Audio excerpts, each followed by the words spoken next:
Otep à tous, bienvenue sur la chaîne des panafricanistes par essence, par conviction et par excellence. Celle des citoyens qu'émitent par nécessité et obligation de combat. Nous sommes une chaîne qui n'est guidée que par nos ancêtres et rien que par les ancêtres qui appartiennent à l'égrégore du monde noir. Par conséquent, nous ne croyons en aucun Dieu venu de l'étranger. Toutefois, cette vidéo n'est aucunement destinée à inciter à la haine ou à la violence, car nous menons un combat qui est d'abord et avant tout spirituel, intellectuel et démocratique. Ensuite, il est politique, géopolitique et géostratégique. Contre l'impérialisme, le colonialisme, le néocolonialisme et l'endocolona, qui sont tous qualifiés de crimes contre l'humanité. Nous menons ce combat sur la base du principe fondamental que nous avons hérité de nos ancêtres kémites, qui est celui de la Mahat, c'est-à-dire solidarité, vérité et justice. Vous êtes donc en droit de connaître la vérité et nous avons l'obligation de vous dire la vérité, rien que la vérité, afin que justice soit rendue au continent africain. Ça, c'est notre modeste contribution dans cette noble lutte en faveur de la souveraineté, la dignité, la solidarité et l'unité africaine. C'est exactement ça que nous appelons le panafricanisme. Bien-aimés frères et sœurs, pourquoi nos leaders ont toujours été massacrés? Quelle est la faille? Comment se fait-il que les premiers panafricanistes, les grands panafricanistes, comme Patrice Lumumba, comme Thomas Sankara, comme Sylvanus Olympio, mais ils sont nombreux, les Boganda et autres. Pourquoi ils ont été assassinés? Pourquoi ils ont été massacrés? Pourquoi ils ont été tués? Il y a un point commun à cela. Ce point commun, c'est lequel? La sécurité. Nos leaders, malheureusement, n'avaient jamais pensé au domaine de sécurité. On ne peut pas concevoir qu'ils contredisent les Occidentaux, à juste titre d'ailleurs, parce qu'ils ont pris leurs parents en esclavage, ils ont colonisé leurs parents, et ils sont en train de piller nos pays, donc ils ne peuvent pas être d'accord avec eux. Ça, c'est tout à fait logique, c'est normal. Le contraire devrait nous étonner. Mais qu'est-ce qui se passe? Eh bien, ces gens, ce qu'ils font, c'est que parfois, ils mettent la sécurité de leur sécurité dans les mains de leurs ennemis. Vous savez que la plupart des pays africains, maintenant ça est en train de changer, les présidents de la garde présidentielle, les chefs de la garde présidentielle étaient toujours, dans les pays francophones, c'était toujours des Français. Toujours. Eh bien, c'est normal qu'ils puissent faire des coups d'État. Vous savez pourquoi ils ont du mal à atteindre Assimi Goïta, Traoré et les autres? Parce qu'ils multiplient tous les jours. Ils essayent de les avoir. Ils échouent parce qu'ils ne contrôlent plus leur garde présidentielle, et ils n'ont plus le service de renseignement. Ils n'ont plus l'information. Parce que la sécurité, c'est d'abord l'information. Si vous n'avez pas l'information, votre sécurité, elle est quasiment nulle. Tout, la clé, c'est l'information. C'est pour ça qu'ils s'arrangeaient toujours à gérer le domaine de l'information, de la garde présidentielle. C'était eux qui géraient cette garde. Et c'est pour ça que vous ne pouviez pas faire un coup d'État dans les pays, notamment francophones, sans l'accord, sans l'aval de la France. Et quand vous faites un coup d'État avec l'aval de la France, quand la France vous soutient, eh bien, en contrepartie, vous êtes devenu son esclave. Tout ce que la France va vous demander, vous devez le faire, puisqu'il faut le retour de l'ascenseur. Ils ont investi pour vous, ils ont investi pour votre pouvoir, mais il faut maintenant renvoyer l'ascenseur. Patrice Lumumba a été assassiné parce qu'il n'avait pas de sécurité. Thomas Sankara n'avait pas de sécurité. Thomas Sankara faisait confiance tellement à Blaise Compaoré que, bon, il ne pensait même pas que Blaise Compaoré pouvait le tuer. C'est lui qui a tout manigancé. Et il se disait, bon, si ça arrive, ça arrive. Non, on ne peut plus négliger ce genre de domaine.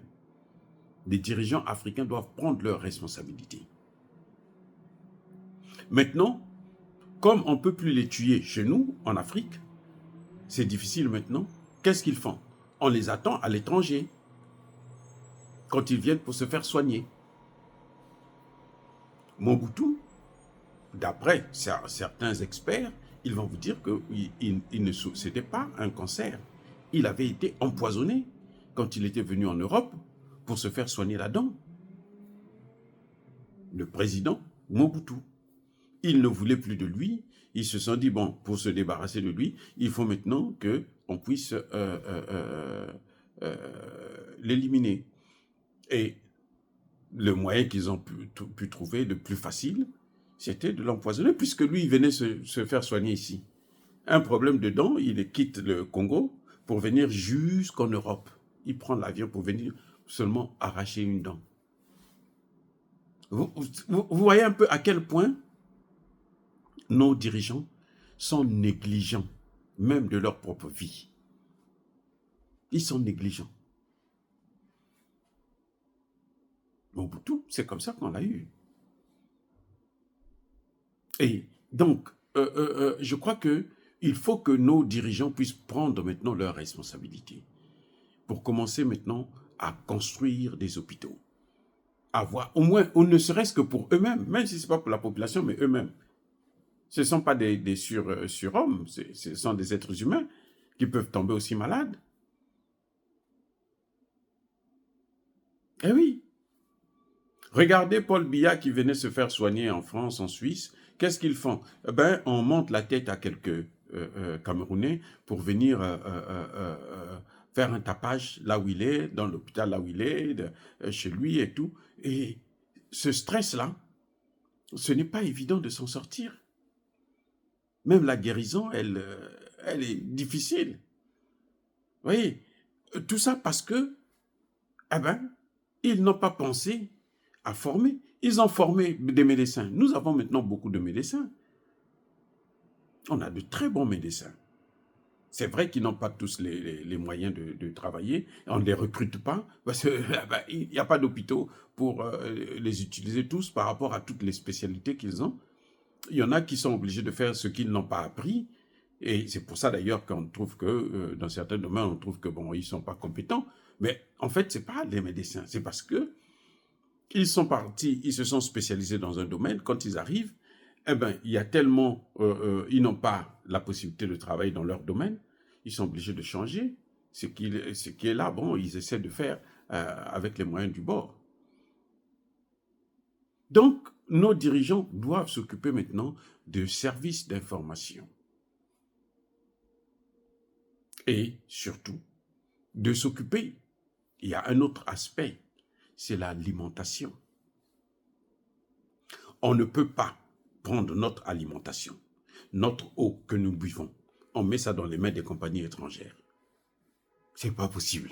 C'est-à-dire qu'il n'y a pas plus stupide qu'un dirigeant africain qui prend ses terres, il va donner à d'autres gens qui ne sont pas de son pays pour faire l'agriculture. Alors que lui, il a des gens qui sont là. Il a même des ingénieurs. Il a des chômeurs. Il ne peut pas les utiliser pour travailler, faire des champs dans son pays. Il va s'accrocher à des Occidentaux pour venir faire des champs dans son pays. Mais c'est-à-dire que sous prétexte que, bon, on va lui donner de l'argent pour mettre dans les poches et tout machin, mais c'est un crime contre l'humanité. Il est complice du crime organisé dans nos pays. Vous voyez comment ils ont fait avec les cuisses de poulet et autres, là, des aliments qui viennent de l'étranger. Et c'est ça qui est en train de causer beaucoup de maladies actuellement en Afrique. Il y a des maladies que nous, quand on était plus jeunes, on ne connaissait pas ça. Maintenant, ben, c'est généralisé. Les cancers, tout n'importe qui peut souffrir d'un cancer, alors que ça, c'était des choses que nous, on voyait. Au Congo, à l'époque, nous, on appelait ça la maladie des riches. Parce que c'était les riches qui mangeaient leur alimentation. Là. Nous, on mangeait la nourriture bio. On était toujours dans le bio. Vous voyez, donc il y a quelque chose, il y a de ces choses qu'il faut que les dirigeants africains puissent commencer à régler. Et c'est ça justement le panafricanisme. Vous produisez ce que vous-même vous consommez d'abord, avant de produire pour l'exportation. Regardez la Côte d'Ivoire, comment elle est appauvrie. Premier producteur du café, cacao, avec le Ghana. Mais ils sont parmi les plus pauvres d'Afrique. La Côte d'Ivoire est devenue très très pauvre, surtout avec l'autre qui a cessé d'endetter, qui n'a cessé d'endetter le pays. Vous voyez? Donc ce sont ces choses-là, l'agriculture, l'alimentation, je veux dire, l'eau, la sécurité et aussi la santé. Ce sont des domaines régaliens d'un État. On ne peut pas mettre ça à la disposition des étrangers, aussi gentil soit-il, aussi merveilleux soit-il. Non, c'est pas possible, ça ne marche pas.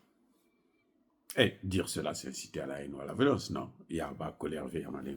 Encore une fois de plus, bien-aimés frères et sœurs, je persiste et je signe. Soyez bénis, abondamment bénis par le Dieu de Kémit et par nos ancêtres angélisés. Mais que tous ceux qui persécutent le continent africain le pillent et le déstabilisent, qu'ils soient noirs, blancs, chinois, arabes, juifs, indiens ou qui qu'ils soient punis, maudits, foudroyés, neutralisés, écrasés, effacés par le Dieu de Kémit et par nos ancêtres angélisés. Vive l'Afrique éternelle, j'ai dit et j'assume.